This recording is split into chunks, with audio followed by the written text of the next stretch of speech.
sa di umanong krimen. So anyway, napanood naman ninyo yung mga impeachment, no, sa House Committee on Justice, at napanood nyo naman po lahat ng mga pinagsasabi ni Madriaga. By this time, narinig nyo na rin siguro yung mga opinion ng maraming political pundits and some political scalawags. Yung iba matalino, iba pundits, experts, no? Pero yung iba mga magugulo lang. Pero I'm going live tonight just to explain frustration on a very simple point. Very, very simple. Gusto ko lang po i-share sa inyo kasi I've noticed that no one is emphasizing it. Kung ready na kayo. Napakasimple po ng aking point na gagawin. No? Very simple. Kung mapapansin po ninyo, we have to start with the basic premise na ang impeachment, sinabi na po yan sa Duterte versus House of Representatives, inulit-ulit na po yan, na ang impeachment ay maaari lang mag-apply sa isang impeachable officer for offenses committed in his or her capacity as an impeachable officer in an impeachable office. Ibig sabihin, si Vice President po, Sara, ay maaari lamang ma-impeach kung sakasakali base sa mga ginawa niya bilang Vice President, hindi bilang DepEd Secretary, at lalo naman hindi bilang kandidato. Ayan, nawala, no? So, lalo namang hindi bilang kandidato. So, ibig sabihin, kung makatarungan pa po yung nangyayari sa Committee on Justice, halimbawa, nasa piskalya ka, no? Yung piskal mismo ang mag-aawat sa isang testigo, no? O ang sasala sa isang affidavit kung yung sinasabi ba nung testigo ay may kinalaman pa dun sa di umanong krimen na nakasaad sa reklamo. Kaya, si Madriaga, ayoko na siyang pag-usapan kasi hindi po talaga dapat pinasisikat ang mga taong ganyan, no? Pero wala tayong magagawa eh. Siya ngayon yung ginagamit na witness, kailangan natin siyang pakinggan. Pero kung yung House, kung sinasala nila talaga na wala daw mga probing questions, etc., lalo naman nilang dapat sinasala ang lahat ng sinasabi ng testigo na walang kinalaman sa any impeachable offense. Uulitin ko, kapag meron testigo na may sinasabi na walang kinalaman sa impeachment or sa impeachable offense, inaawat dapat, no? For being irrelevant, no? So, halimbawa, kahit gaano kabigat po yung sinasabi ni Madriaga, di umano na pinagkatiwala daw sa kanya ni PRRD. Wow! Pinagkatiwala daw ni PRRD sa kanya ang daan-daang milyon para sa kampanya. Ay sabihin mo nang may ebidensya siya doon, kahit wala. Pero kahit may ebidensya siya doon, wala naman pong kinalaman yun sa impeachment.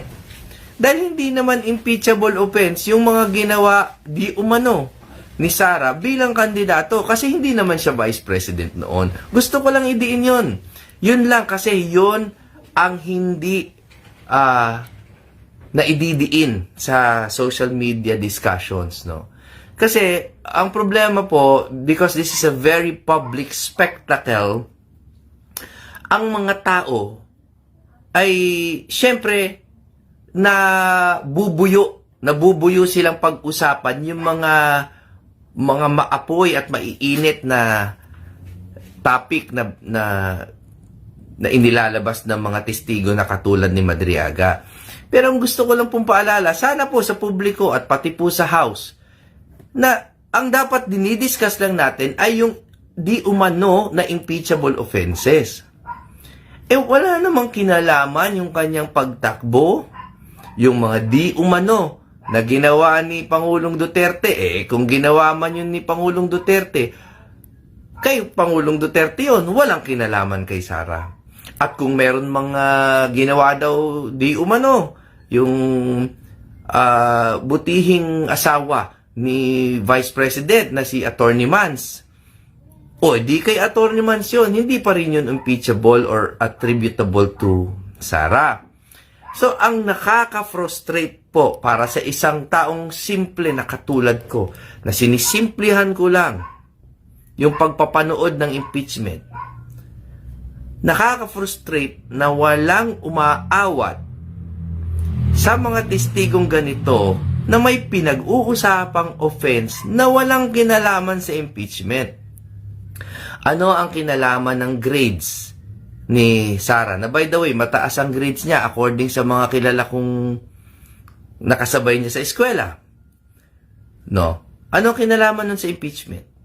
Sunod, yung sinabing term sharing plan daw nila ni Pangulong Marcos, na alam naman natin hindi totoo. Pero kahit totoo yun, impeachable offense ba yun? Hindi naman siya kandidato noon. Kandidato lang naman siya noon, hindi naman siya vice president. Pinag-uusapan pa rin yung confidential funds. Yung as vice president, pwede pag-usapan. Pero yung bilang DepEd secretary, bakit pinag-uusapan pa? Ihiwalay na nga natin yan dahil hindi naman yon in her capacity in an impeachable office. Gusto ko lang ulit-ulitin yan. No? Ay, teka lang, may babatiin lang ako kasi nakakatuwa ito. May dumaan Meron ditong taga-Czech Republic. Gumabati, taga-Czech Republic. Kumusta na si Saldi? Ayun. So anyway, bakit kuminsan meron pong mga katulad namin na mga abogado na lumalapit at lumuluhod po, naninikluhod po sa Korte Suprema, no? Para suriin ang nangyayari ngayong impeachment. Kasi po para sa amin, unconstitutional po yung nangyayari because it's violative of due process. Isipin mo, parang pinag-uusapan ng buhay mo, halimbawa sa piskalya, mula nung sinilang ka. Halimbawa lang, no? Na wala namang kinalaman sa kahit anong crime that you are charged with. 'Di ba? Nadamay pa yung bar ng kaibigan ko na si Attorney Chico, yung sa asawa niya na Nomo, halimbawa. Ano ba yung pinag-uusapan doon? 'Di ba? Ano ba yung pinag-uusapan? Di umano daw. Doon sa office. Sa Nomo, wala namang office doon. Pero ano yung pinag-uusapan? Hindi ba campaign din? Sabihin mo ng totoo lahat yun. Wala nga kinalaman. Wala mang kinalaman sa kanyang kapasidad bilang Vice President. So, yung parang unconstitutional doon? Ang mali doon is yung inaalaw pa ng House mag-proceed ang impeachment, ang pagsasalaysay ng isang testigo that has absolutely no nexus to the impeachable office. Ako lang po ba ang napufrustrate? Ako lang ba yung napufrustrate doon sa nonsensical proceeding na ganoon? Now, sinasabi ba natin na yung buong impeachment proceeding ay mali based on the Madriaga testimony? Hindi po. Sinasabi lang natin na dapat ibasura yung Madriaga at hindi man lang dapat dininig yan.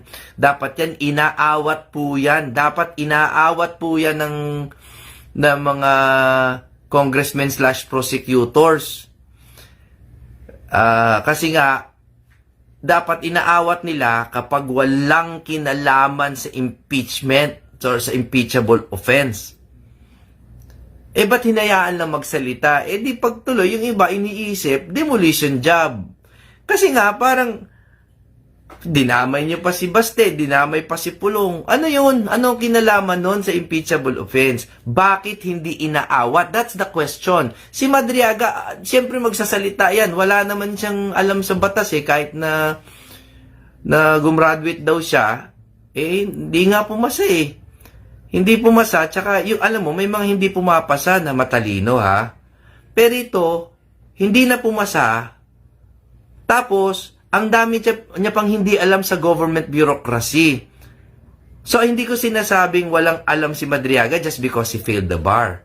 Sinasabi kong wala siyang alam kasi aside from failing the bar, ang dami niyang sinasabi about the government bureaucracy na mali.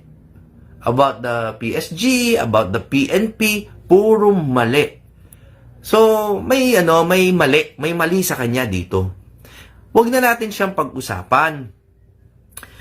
Ang kailangan nating pag-usapan ay yung House at kung bakit hindi inaawat ang mga nagsasalita na katulad niya na walang kinalaman sa impeachment. Okay. So, last topic.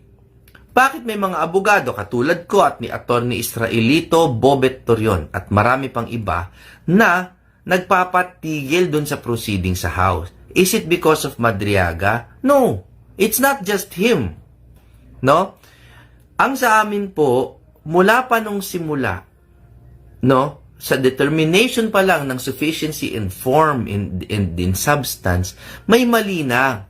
Dahil mali po yung ginawa nila na dinismiss nila yung BBM impeachment complaint, na sobrang mas mabigat naman ang mga paratang doon sa Pangulo at mas may corroborative evidence. Kumpara dito sa impeachment complaints laban kay Sara. Alam nyo, may nakausap po ako, isa doon sa mga complainant, dahil ako naman po kinakausap ko on both sides. Doon sa fourth impeachment complaint, may nakausap akong congressman. At ang sinabi ko, congressman, ano po ba ang difference nitong fourth impeachment complaint doon sa 1, 2, and 3? Ang sabi po nitong congressman, ang pinakamalaking difference dito is meron kaming Madriaga. Siya nagsabi nun, Of course, I won't reveal his name because he trusted me with the information. Pero ang sinabi niya, ang difference nitong fourth impeachment complaint is may mabigat na allegation si Madriaga. Ngayon narinig na natin yung allegation si Madriaga na walang kinalaman sa pagiging vice president ni Sara Duterte. Ibig sabihin, yung pinakamabigat nilang supposedly na differentiation from the first, second, and third impeachment complaints ay walay pulos, walang kwenta. Wala naman palang improvement nung fourth impeachment complaint. So ano po ang sinasabi namin, kami mga conscientious objectors dito sa nangyayari na ito? Ang sinasabi namin, kung itong fourth impeachment complaint is supposedly an improved version, sila nagsabi niya na improved daw. Ewan ko ba kung bakit nila in-endorse yung first, second, and third kung i-improvein din nila. Ibig sabihin, hindi sila handa, Pero kung ang biggest improvement is the Madriaga testimony, at narinig naman natin yung kanyang testimony, walang kakwenta-kwenta, ibig sabihin, yung buong impeachment basis or foundation of the impeachment complaint has no merit. Kami po, syempre, we're not just protecting Inday Sara, We're trying to protect the Constitution. We're trying to protect naman, even if you want to change the Constitution, as it stands, we still have to protect it. And Article 11, yung accountability nga ng public officers, is very clear. It's very clear. Dapat talaga pag na-determine natin na yung allegations, yung facts as they stand, ay merong magbubuo ng prima facie evidence or parang will lead to probable cause. Sige, palusutin natin. Pero as it stands, anong hawak nila? 2 general pieces of evidence lang. Yung COA findings, tsaka yung Madriaga testimony. Tanggalin na natin yung Madriaga testimony kasi wala nga kakwenta-kwenta. O doon na lang tayo sa COA findings. O tanggalin muna natin sa COA findings yung mga DepEd. Huwag na natin pag-usapan kasi nga hindi naman in her capacity as VP yun eh. So tanggalin na natin. What are we left with? We are left with the confidential funds issue as Vice President. O ano ba yung sinasabi ng mga magagaling na pages na dare to ask, yung mga ganyan. Ang gagaling yan, no? Sinasabi na nga nila na napakadami ng instances kahit kay Pangulong Pinoy Aquino na may mga notice of disallowance na mahigit isang dekada naka-appeal sa Court of Appeals na hindi nasisettle, wala namang nag-file ng impeachment, wala namang humingi ng restitution. No? So, and besides, if totoo yung sinasabi ng COA about the procedural lapses of the Office of the Vice President in liquidating the confidential funds, then I dare argue that procedural lapses are not tantamount to impeachable offenses. Kasi ang impeachable offense dapat yan grave, no? Talagang grave. Dapat, alam mo, yung nakasulat sa Constitution eh, di ba? Yung culpable violation of the Constitution, betrayal of public trust, di ba? Other high crimes, bribery, graft, and corruption. Para po maging impeachable, hindi naman siguro procedural lapses, kung totoo man, and by the way, naka-appeal pa. Pero hindi naman siguro yung konting pagkakamali sa liquidation process, allegedly na hindi pa natin yan inaamin. Kailangan may makapakita silang proof na nagkaroon ng lapses sa liquidation dahil ninakaw, dahil kinuha, dahil nagkaroon ng unjust enrichment and given undue advantage to someone else, or binulsa. Kailangan may pakita silang ganun. Hindi yung dahil nagkamali lang di umano, which we do not concede, sa accounting. No? Hindi po impeachable offense ang procedural lapse. That's the point. So let's wrap up. Let's wrap up. Alam ko marami pa kayo ibang gustong gawin, marami pa kayong gustong panoorin. So let's wrap up. Una, walang kwenta yung Madriaga testimony. Bakit? Not because he is a scalawag, but because lahat po ng mga pinag-usapan niya ay walang kinalaman sa vice presidential functions. It was all about nung campaign daw, may palitan ng pera. Campaign yun, hindi pa siya vice president nun. Na supposedly, mga utos daw ni PRRD, wala namang kinalaman si VP dyan. No? Ang dapat lang pinag-uusapan sa impeachment proceedings ay yung mga acts of Inday Sara as Vice President. Dahil yun lang ang sinabi sa Duterte versus HOR na dapat ang impeachment ay based sa impeachable offense na ginawa ng isang officer in his or her capacity in that impeachable office. So, pag yung House ay patuloy pang dininig ang kung ano-anong testimony na walang kinalaman sa impeachable offense, dapat pong ipigilin yan. Sino pipigil? Siyempre, we hope that the Supreme Court will issue a TRO, pero we can only hope, no? Hindi, siyempre, they are on, iniisip nila kung does that transgress, constitutional limitations, separation of branches, and all that. So, basta ang sa akin, yung House dapat nagkukusa na awatin ng isang testigo kapag walang kinalaman sa impeachable offense ang pinag-uusapan. So si Madriaga, itapon na yung affidavit na yan at saka yung testigo na yan, itapon na yan. Okay. Yan ang number 1. Number 2 and final point, on the COA findings, naka-appeal pa yan, wala pa yan na mga final determination of guilt, And even if ma-determine na mali nga yung kanilang liquidation and yung procedural lapses nila, my argument is procedural lapses are not or do not constitute an impeachable offense. Kailangan i-prove nila na nagkaroon ng procedural lapses because there was an evil and selfish motive under it, beneath it, behind it, para kunin yung pera. No? So, kailangan hindi lang dahil nagkamali ng accounting, kundi kinuha dapat, ninakaw dapat yung pera. Eh, hindi naman, wala namang nagsasabi ng ganon. Ang sinabi lang nila, nagkamali lang sa accounting. 2 points lang yon na diniin ko po ngayong gabi. Kasi, gusto ko po talaga maging mabuting tao. Gusto ko maging mabuting mamamayan. I always pray to God na sana wala akong sabihing mali o selfish o yung makakapanira lamang ng tao. Kahit na kuminsan nakakainit ng ulo talaga si Madriaga, ayokong bastang mangyurak ng dangal ng tao. Pero hindi naman po natin pwedeng palagpasin lamang yung mga kawalang hiyaan na halatang-halatang ginagawa ni Madriaga at kung sino man ang nasa likod niya, dahil yung ginagawa po nila ay napakalinaw na kawalang hiyaan at pinapayagan ito ng Committee on Justice na magpatuloy imbis na inaawat.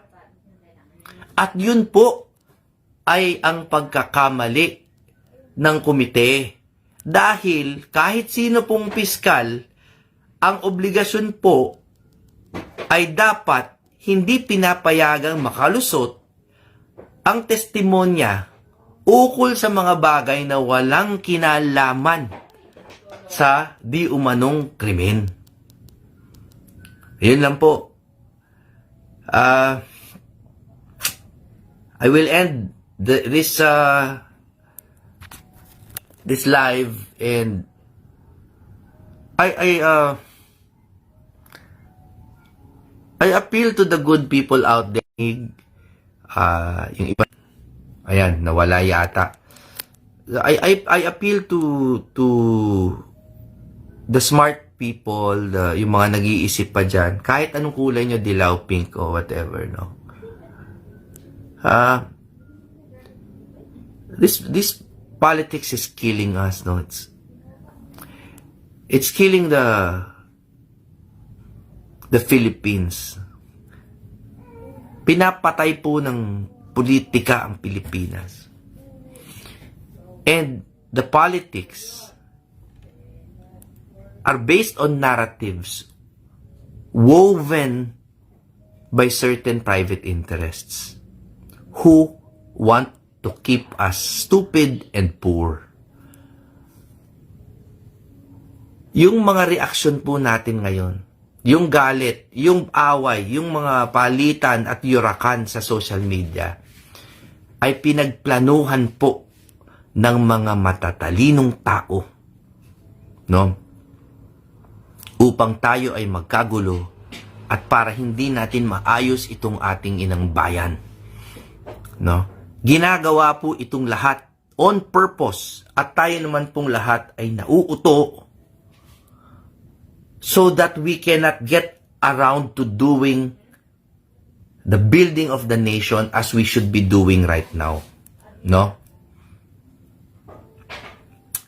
Kaya ko po pinipili ko minsan na tumahimik dahil ayoko pong magpauto. Ayoko magpauto sa mga tao na nagpapakawala ng mga Madriaga, mga nagpapakawala ng mga scalawag congressmen. Hindi po lahat, yung iba lang. Ayoko magpauto sa kanila. And instead, gusto ko po kayo kausapin kayong mabubuting tao, anumang kulay. Gusto kong makita ninyo that our politics is ruining our nation. Sinisira po tayo. Warak na po ang puso ni Nasty Mac. Warak na po ang ating bayan. Just because of politics. So what do we do? Well, all we can do now, no, is to remain active on social media pa rin, hindi sa bardagulan lamang, kundi sa logical reasoning. ipagkalat po ninyo na kahit anong mangyari sa impeachment dyan na walang kinalaman sa impeachable offense, ay walang kwenta at hindi po dapat pinagpapatuloy ng House. Okay? Hindi po dapat. Pangalawa, magdasal talaga tayo. Magdasal po tayong sabay-sabay. At mag-intay. Yan ang pangatlo. Ano po iintayin natin? Si Inday Sara po ang iintayin natin. At alam ko yung iba sa inyo iniisip, two-third lang ako ganon. Wala akong pakialam sa opinion nyo. Kasi ako po, hindi po tao yung pinupuri ko, kundi yung principles. Nung tumakbo po ako, pinagmamalaki ko na yan that I'm here to fight for the best of the Duterte principles. Anti-drugs, anti-corruption. No? Kasi droga ang sumisira ngayon sa Pilipinas. Korupsyon ang sumisira ngayon sa Pilipinas. At yung korupsyon na yan ay titigil kaagad kapag upo ni VP Sara. Bakit? Kasi hindi talaga siya magpapalusot ng budget na may taba. At hindi siya papayag talaga ng budget that is prone to misuse and abuse and plunder. At kahit po anong sabihin ninyo at iakusan ninyo kay VP Sara, ako po ang nagsasabi sa inyo, kung nag-iisip pa kayo, hindi po totoo yan. Hindi po magnanakaw ang mga Duterte. They have their faults. Everyone does. Ang mga Bondoc may faults, ang mga Marcos may faults, ang mga Duterte may faults. No? Katulad po ng guilt, which is personal, sin is also personal. No? Pero ang sinasabi ko sa inyo, pag nakaupo ulit ang Duterte dyan sa Malacanang, at the very least po, matitigil na yung legislative corruption. Yung tipong sa budget pa lang ninakaw na. Magkakaroon pa rin siguro ng nakawan sa mga mabababang antas at pipigilan pa rin natin yan. Pero at least matitigil yung malawakang pagnanakaw sa budget natin. Kaya ako pinaglalaban si VP Sara. At kaya po siya ina-attack ng kalaban na sinasabi hindi, magnanakaw siya. Kasi gusto nila na kumbinsihin ng taong bayan na pag umupo dyan si Sara, nanakawin din niya yung budget. Pero that's not true. Kasi na-prove niya na yan nung nasa DepEd pa lang siya na tumatanggi siya sa mga pork na dinadagdag ng congressman dun sa budget ng Department of Education. Tinanggihan niya yan, kaya nga siya pinag-initan. No? Kaya po, napatunayan na po ni VP Sara. Kaya, alam ko po pagkatapos ito, magkakaroon na naman ng mga memes, may magagagawa na naman ng art card na may mukha ko, tapos ilalagay doon na bobo si Atty. Bondoc, sasabihin nila na Duterte ako, tapos ilalagay nila yung picture ko doon, picture ni Sara, tapos gagawa sila ng art card na i-quote yung sinabi ko na pag naupo si VP Sara, titigil ang korupsyon, tapos magkakaroon ng maraming laugh emoji, tapos may mga magsasabi, Atty. Bondoc, wala kang alam, bobo ka pala. Alam ko na lahat yan. Nakita ko na lahat yan. Wala akong pakialam. Dahil alam ko po na nakikinig pa rin kayo sa akin. Alam ko na nakikita ninyo yung puso ko. At yung puso ko po, iisa lang. Bago ako mamatay, kasi magpi-51 na ako, malay nyo, hindi ko natin alam, ano? Pero, alam ko na bago ako mawala sa mundong to, aayos ang Pilipinas. That can only be done if we get the right president. Hindi lang leaders, the president. If we have the right president in place, maaayos tong Pilipinas. Ibalik natin ang nasimulan ni Duterte, ibalik natin ang Duterte principles, anti-corruption, anti-drugs. Simplihan po natin ito. At sa mga basher na yan, alam kita lang kayo sa mga ginagawa ninyo. Kung ako sa inyo, nawala yung signal. Ayan, yata ako, may nag-i-intercept yata ng signal ko. Kung ako sa inyo, kayong mga basher, gawin nyo na lahat ng gagawin ninyo para kumita ng pera, pero ingatan ninyo ang mga kaluluwa ninyo, maliwala kayo. Because yung ginagawa nyo ngayon, will prejudice the future of our nation. Nasabi ko sa inyo, hindi na po biro yung ginagawa ninyo. Kailangan na po natin magkaisa ngayon para mawala na yung mga madidilim na forces sa loob ng gobyerno natin. Pinapasok na po ng masasamang tao yung highest rungs of government. Pinapasok na po nila lahat. Pero we can claim it. We can reclaim it. Kung magkakaisa po tayo. Okay. Sir Jimmy, sabi ni Mark Miranda, ano po yung bagong report na pinasosoli ng COA, yung 375? Well, that's the point, no? We can still go to the appellate courts. Pwede pa nating i-appeal yan, katulad ng ginawa nila Pinoy na nung 2012 pa lang merong notice of disallowance of almost 500 million. 'Di ba? Oh, pwede naman yun eh. Kasi nga, ang point nito ay mahaba pa yung judicial processes. Pag nasa COA, nasa administrative level pa lang tayo. Hindi pa nga tayo tumutungtong sa judicial process eh. No? Sa korte, wala pa. So, ibig sabihin, malayo pa. Malayo pa. No? So, anyway, humaba na yung live ko. Sabi ko nga, 10 minutes lang eh. Be strong, everyone, talaga. I know it seems very dark. Grabe ang presyo ng langis. Presyo ng bilihin, grabe. Tas araw-araw, binobombard tayo ng mga kasinungalingan. No? Kasinungalingan eh. But what do you do against lies? No? What do you do against monsters? Do you become a monster yourself? Hindi po. Hindi po. Kahit ano po gawin nila, I will never sacrifice my eternal soul para lang labanan ng mga Madriaga. Bahala na yun. Bahala na ang Diyos sa judgment sa kanya. Hindi ko papatulan yun. Ang sa akin, let's protect our souls. But we stand for the truth. At ang totoo, hindi po magnanakaw si Sarah. No? Hindi rin totoo ang sinasabi ni Madriaga. At ang mga totoong mastermind ng mga pagnanakaw na yan, naniniwala po ako sa kaibuturang puso ko ay mananagot sa tamang panahon. Kaya kayo po, yung mga nasa kabilang side, baka sakali lang po, malay mo, tamaan po kayo nitong aking personal plea, magbago po kayo. Kasi po, sinasabi ko sa inyo, that Duterte train is coming and it's coming fast. At pagdating yan dyan, mananagot po talaga ang mga korap.